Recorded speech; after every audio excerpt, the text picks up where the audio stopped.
Hi, hello, my name is Devaraj. Welcome back to this series about bioenergetics. Today I want to look practically at ways that you can go deeper in the main way.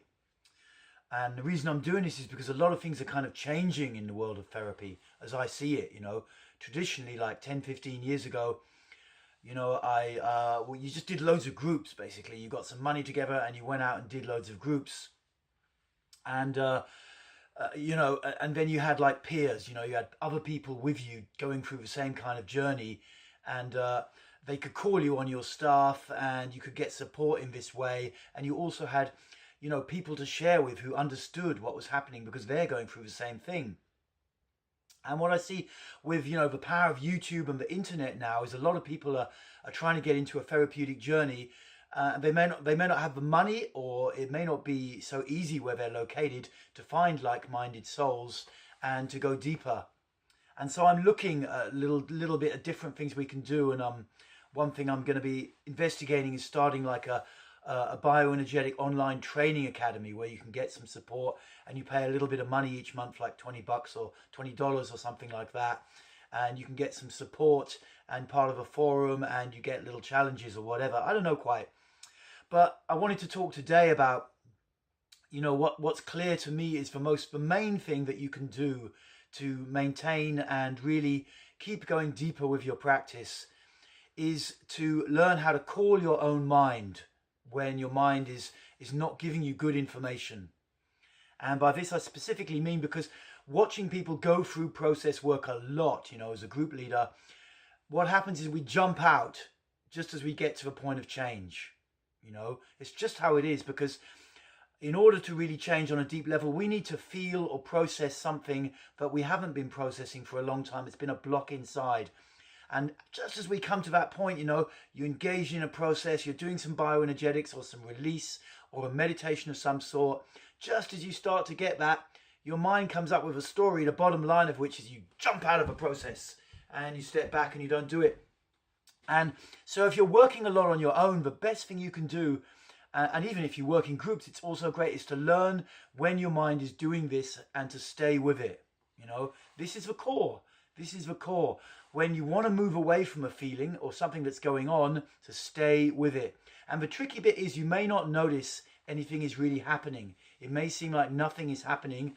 But if your mind suddenly gets up, get a bit suspicious of your mind, Get a bit suspicious if it's suddenly saying nothing's happening, there's no point in doing this, let's have a look out the window, or I'll just go on to another meditation, I'll just go on to another bit of bioenergetics today because nothing's happening with this one. Don't do it. Don't follow it. How you need to set it up is decide in advance how long are you going to do with a certain practice. Maybe you're going to do the bow and arch and you're going to do it 3 times for 3 minutes down, 3 minutes up. That's 18 minutes. And if you decide you're going to do that, finish it. Finish it, complete it. Unless you have some severe muscle injury or something's happening, really extreme, make sure you complete. Because like that, you don't give so much space for your mind to create these stories. And if in the middle of it, if you have a bit of a jumpy mind, I have a very jumpy mind, and if you have a bit of a jumpy mind and you're easily distracted, and in the middle of it, there's a big story coming up about how you just need to check your phone right now, or, or have you done this that you forgot? Don't pay attention to it. Those stories come up to take you out of a process, and they happen when there's something going on in your body just coming to the surface. And what you need to do is to stay with the practice, breathe and feel. This is the core of it. So you need to develop a little bit of discipline. And it doesn't, it's not like military academy discipline. It's just inner awareness and a little bit of suspicion about your own thought processes. A little bit of suspicion. Just checking them out. You're doing a practice, say you're in this pose or whatever, and your mind starts to say, oh, nothing's happening. There's no point in me doing this. I'll just go and look at my phone for a bit or something like that. It's the kind of thing I get.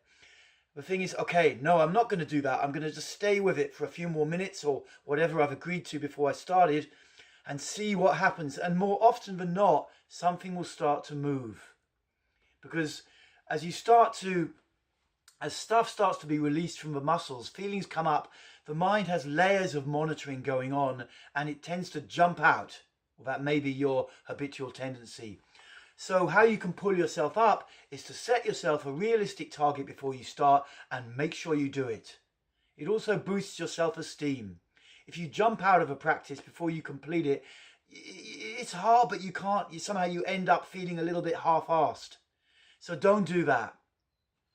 Okay, so that's the bottom line, basically. Getting a little bit suspicious of your mind and making sure you complete a personal session and that you breathe and feel throughout and observe when you're getting distracted. Don't go into beating yourself up for it. That's just that's another mind game. It's another mind game. You just stick with it, a little bit of discipline. Okay, so hopefully I'll be giving more information. I'm trying to get this idea is gelling in my mind about starting an online training academy and making it fairly low cost. Give me feedback if you're interested. And also this Saturday coming up, that's I'm pretty sure it's the 24th of February at 6 p.m. UK time. I think that's like 1 p.m. in New York. You can work it out from there. I'll be doing I'll just start a live session and just see how that goes. Taking questions and answers or any stuff you want to put out. Okay, bye for now. I'm really into what I'm doing and I hope you are too, and speak to you soon.